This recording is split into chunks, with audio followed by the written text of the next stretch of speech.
Capsule explicative 8.1 La statistique.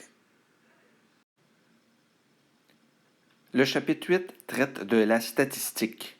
Alors voici un beau réseau de concepts qui vous montre l'ensemble des notions que l'on verra au cours de ce prochain chapitre qui est subdivisé en 5 unités. Alors, premièrement, qu'est-ce que la statistique? La statistique, c'est une branche des mathématiques qui consiste à collecter des données, puis à les analyser afin d'établir des hypothèses qui vont nous servir à prédire des événements. L'épidémie de COVID-19 nous montre un excellent exemple d'utilisation des statistiques. On n'arrête pas de vous montrer différentes informations. Alors, on fait des enquêtes pour collecter des informations sur le nombre de malades, la durée de la maladie, les effets. Et on vous présente ça sous forme de tableau ou de graphique. Et le but ultime, c'est de faire des prédictions, à savoir quand est-ce que la maladie sera sous contrôle et quand est-ce que la population pourra reprendre son rythme de vie normal. Parmi les différents graphiques que vous connaissez, il y a le diagramme à pictogramme que vous devriez avoir vu au primaire. Un diagramme à pictogramme est une représentation graphique de données statistiques par des symboles. La quantité qui correspond à chaque donnée peut être illustrée par la grandeur du symbole ou le nombre de symboles utilisés. Alors voici deux exemples. Dans le premier exemple, vous avez des statistiques concernant les tailles moyennes des garçons et des filles selon leur niveau scolaire. On voit qu'en moyenne, au préscolaire, les garçons sont légèrement plus grands que les filles. Dans cet exemple, plus la hauteur, la taille de l'enfant est grand, plus son symbole sera élevé. Dans le deuxième exemple, on explique le nombre de fruits mangés par 4 personnes, 4 enseignants. Alors ici, c'est un exemple où le nombre de symboles utilisés va nous donner une idée de la quantité. Alors si on regarde pour Martin, vous voyez qu'il y a 1, 2, 3, 4, 5 symboles d'orange et chaque symbole correspond à 4 fruits. Donc, on peut penser qu'au cours de la dernière semaine, Martin avait mangé 5 fois 4, donc 20 fruits. Tandis que Julie, on a un nombre de 6 symboles complets et un demi-symbole. Donc, 6 et une demi fois 4, ce qui donne 26 fruits mangés. Dans l'unité 8.1, on va vous parler principalement du sondage et du recensement. On a vu que pour faire notre enquête statistique, nous allions poser certaines questions à des gens.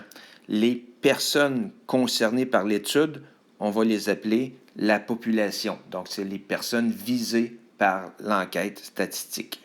Alors, à ces personnes-là, on va les questionner et on a deux options, soit qu'on fasse un sondage ou un recensement. Le sondage, c'est lorsqu'on ne peut pas ou on ne veut pas ou il n'est pas nécessaire de questionner tous les gens. À ce moment-là, on va prendre une partie de la population, on va questionner par exemple une personne sur 10 et là, à partir de leur réponse, on peut croire statistiquement que l'ensemble des réponses de ces personnes-là visées par l'étude représentent l'opinion de l'ensemble de la population. Ceci sera vrai si l'échantillon que l'on a sélectionné est bien représentatif de l'ensemble de la population. L'autre option, c'est de faire un recensement. À ce moment-là, c'est lorsque c'est vraiment important d'avoir une idée très précise. Donc, un recensement, là, on va questionner tout le monde, tous les gens concernés, et non pas une personne sur 10, par exemple, lors d'un sondage. Lorsque la population visée est constituée d'éléments non vivants, on parlera à ce moment-là d'inventaire. Alors, c'est ce que font la plupart des industries au moins une fois par année lorsqu'ils vont compter le nombre d'objets qu'il y a en boutique pour vendre. C'est ce qu'on appelle faire l'inventaire annuel. Finalement, si on fait une enquête statistique, si on pose des questions à des personnes, à une population, c'est parce qu'on a une idée en tête. On veut analyser un certain caractère. Mais le caractère, c'est tout simplement l'objet de la recherche. le but. Alors, on va subdiviser le caractère en deux. Ça peut être un caractère qualitatif ou un caractère quantitatif. Si, par exemple, je veux observer la couleur des yeux de mes élèves, alors j'ai là un caractère qualitatif parce que les réponses peuvent être brun, pair, une couleur, quoi. Donc, une couleur, c'est un mot, on va appeler ça une modalité. Tandis qu'un caractère quantitatif, ça pourrait être, par exemple, demander, questionner mes élèves à savoir combien de fois sont allés au cinéma au cours de la dernière année. Donc, à ce moment-ci, les réponses qu'ils vont me donner seront des valeurs. Un élève pourrait me dire qu'il est allé 8 fois au cinéma, tandis qu'un autre est allé que 2 fois. Donc, c'est ça la différence. Vous avez des réponses en mots, des modalités, ou des réponses en quantité, en nombre, qu'on appellerait à ce moment-là des valeurs. Concernant ces valeurs, on va les subdiviser en deux catégories, continu ou discret. Alors, continu, ça veut dire tout simplement que toutes les valeurs sont possibles.